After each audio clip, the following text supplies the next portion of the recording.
Chapter 113. Well, as you can see, it's still nothing impressive, the old master remarked. We have set up a defensive formation, barely enough to inspect the situation. It seems we'll need at least another day to establish a proper one. If only my apprentice had created the formation a bit quicker, we could have progressed further by now. Master, do you wish to kill me? There are only a few people across the continent who can finish a defensive formation faster than me. Alec cried out in a gloomy tone from afar, but neither Thais nor the other paid much attention to his words. I see. I heard you have had some conversation with Kana. Oh, that young woman with astounding abilities. A delighted smile spread across Thais's face. She was very enthusiastic and friendly. Thanks to the stories shared by Kana, I was able to contemplate on how to approach the Redstone. Of course, nothing was definitively decided yet, Thais added. Yet, to Yither, his words sounded like great news. Is that so? Indeed. Care to listen? Yither followed Thais back to the spot with chairs and a table, where Alec had already prepared a pot of tea. Have some. It's tea made from flowers I personally harvested and dried. You have plucked it from the garden behind the Pearl Tower, haven't you? As they are grown by the mages for research, they may at least have the best effect in boosting energy, if nothing else. The flower floating on the hot water seemed almost alive. He didn't know about the effects, but the extraordinarily fresh and cool scent washed away the lingering sweetness of the cake he had at Kishir's quarters. How is it? Isn't the fragrance pleasant? Yes, it's very delightful. Hearing Yither's response, Thais twirled his swollen fingers around the invisible teacup and continued. Pouring hot water over dried flowers to experience such variety and intense aroma again, it's truly a marvel. Each time I see this, I'm reminded of the intense potential and power dormant within a tiny withered flower. That's why I adored this tea. The effects of this tea, which I first researched 54 years ago. He had promised to discuss how to approach the Redstone, but the old mage began a new tale. My research on the origin of magic, which started there, Alec too was at a loss when the idle talk started from the tea eventually led to the historical research of Thais Yulman. Despite the irritating situation, Yither didn't rush him. Seeing Yither listening to his words patiently, without any change in expression, a faint smile flashed across Thais Yulman's face, only to disappear shortly. Oh dear, I apologize. I got carried away with a different topic instead of getting to the main point. Weren't you bored? Not at all. Sitting quietly in front of someone who only talked about their interests was not a difficult task for Yither, who had been dragged to various meetings in his previous life that didn't suit his personality. And besides, Thais Yulman does not seem to be sharing these stories for no reason. Truthfully, I had a specific reason for telling these stories. Just as I thought. Yither felt a sense of vindication, taking another sip from his cup of tea. You guys were the ones who retrieved the Redstone, and I'm sure you are already aware, but contrary to its exterior, the stone is brimming with dormant power, isn't it? I thought maybe we could apply the method using in making this flower tea to access that power. Access the stone in the same way as making tea. Yither looked at his companion's face for a moment before responding. Do you plan on pouring some water on it? Haha, close but not quite water.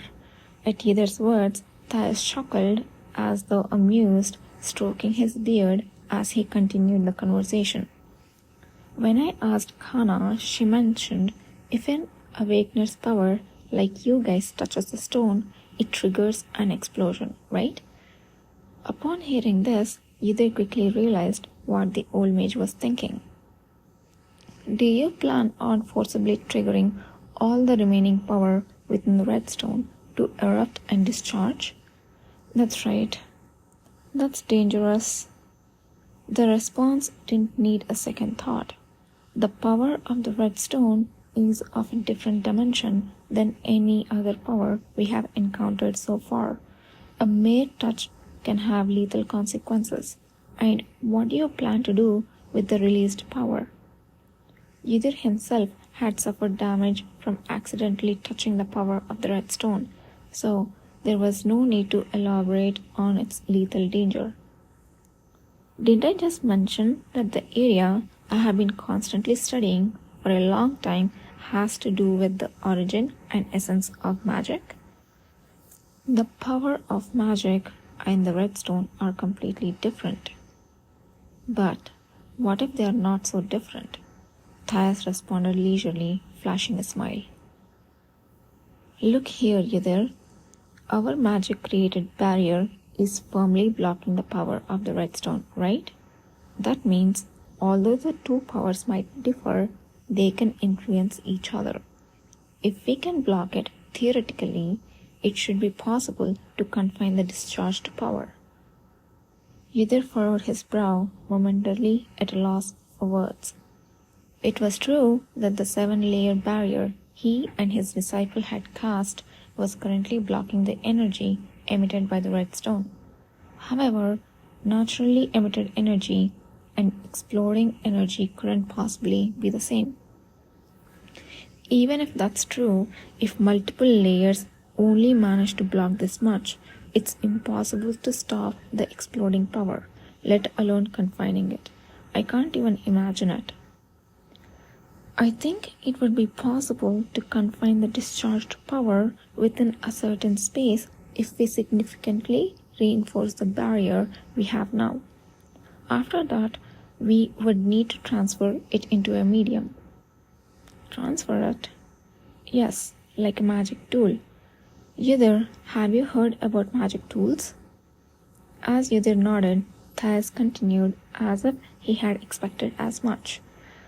The principle of making a magic tool is to preserve the form of magic power at the moment of its manifestation using a medium. How well it can be confined depends on the quality of the medium and the skill of the mage making the tool, but the principle itself is simple. That's what I want to try. If making magic tools was as simple as Thias suggested, the mages who knew how to create them wouldn't be treated as such rarities. However, Thias was talking about it as if it was an easy task. You make it sound so simple. In a sense, it might be easier than creating a magic tool, since we are trying to contain just the pure energy filling a space, not preserving a specific form of magic energy.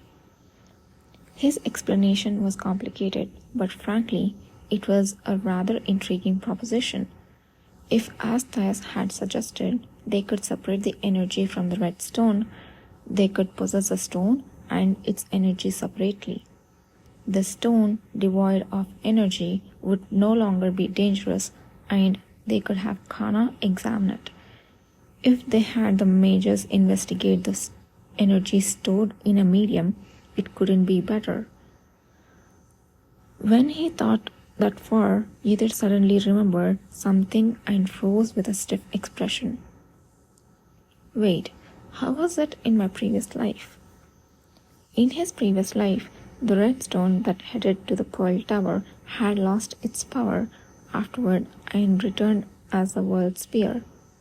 Yudhir had long been puzzled about where the power of the World Spear originally had went, but due to the collapse of the Pearl Tower and the loss of all relevant personnel and information, he couldn't find the answer until his death.